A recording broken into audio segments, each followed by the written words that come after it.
Hello, আসসালামু আলাইকুম। শখের খামার ফরিদপুর ইউটিউব চ্যানেল এবং ফেসবুক পেজ থেকে ছোট্ট একটা শর্ট ভিডিও নিয়ে চলে আসলাম। তো আজকে হচ্ছে আমার ব্রয়লার মুরগির বয়স 31 দিন। তো 31 দিন সকালের আপডেট আপনাদের সাথে শেয়ার করব। তো ভিডিওটিকে স্কিপ না করে অবশ্যই শেষ পর্যন্ত দেখবেন। চ্যানেলটি সাবস্ক্রাইব করে দিবেন, ভিডিওটি লাইক, কমেন্ট এবং শেয়ার করে অন্য ভাইদের দেখার সুযোগ করে দিবেন। এবং যারা ফেসবুক পেজ থেকে দেখতেছেন অবশ্যই পেজটি ফলো দিয়ে সাথে থাকবেন। তো ভিডিওটি শুরু করা যাক।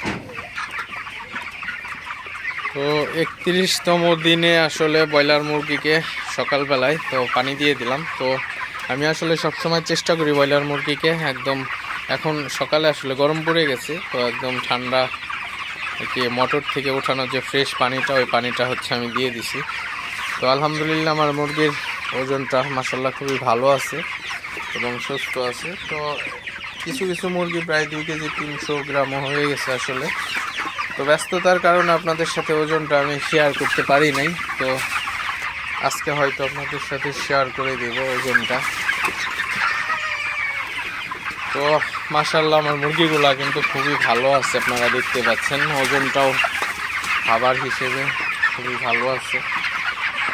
তো সর্বোপরি কথা হচ্ছে, আমার ব্রয়লার মুরগিকে আমি যথেষ্ট পরিমাণে যত্ন করি। তো এই প্রচণ্ড শীতের মধ্যেও আমার ব্রয়লার মুরগির কিন্তু একটু ঠান্ডা লাগে নাই, তো এতটা যত্ন করছি আসলে। আসলে খামারিদের অনেক আসলে কাজ, আপনার ইম্পর্টেন্ট কিছু সিস্টেম থাকে খামার করতে হলে। তো এইগুলো আসলে অবশ্যই আপনার মেনটেন করে চলতে হবে। তো কিভাবে আপনার খামার করলে ভালো হবে না হবে, অবশ্যই আপনারা যারা যদি একটু কম বোঝেন অবশ্যই পরামর্শ নেবেন যারা বোঝেন তাদের কাছ থেকে।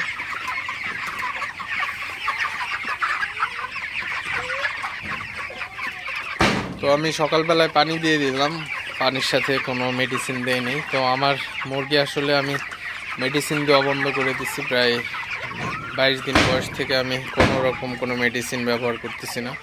তো একদম ফ্রেশ পানি দিয়ে, শুধু ফিড আর ফ্রেশ পানি দিয়ে মুরগিগুলা লালন পালন করতেছি। তো আসলে একদম আর কি,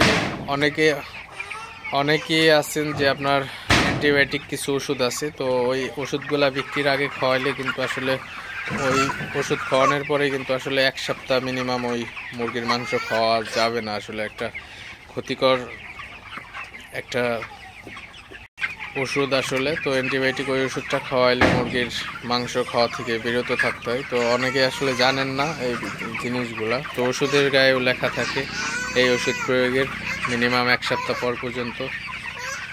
পর্যন্ত এই মুরগির মাংস খাওয়া যাবে না।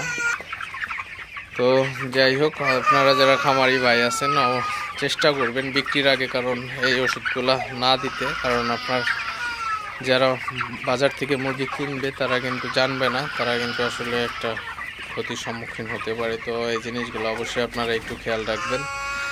তো যাই হোক, ভিডিওটি আর বেশি বড় করব না। সবাই ভালো থাকবেন, সুস্থ থাকবেন। শখের খামার ফরিদপুর ইউটিউব চ্যানেলটি অবশ্যই সাবস্ক্রাইব করবেন, ভিডিওটি লাইক, কমেন্ট এবং শেয়ার করে অন্য ভাইদের দেখার সুযোগ করে দিবেন।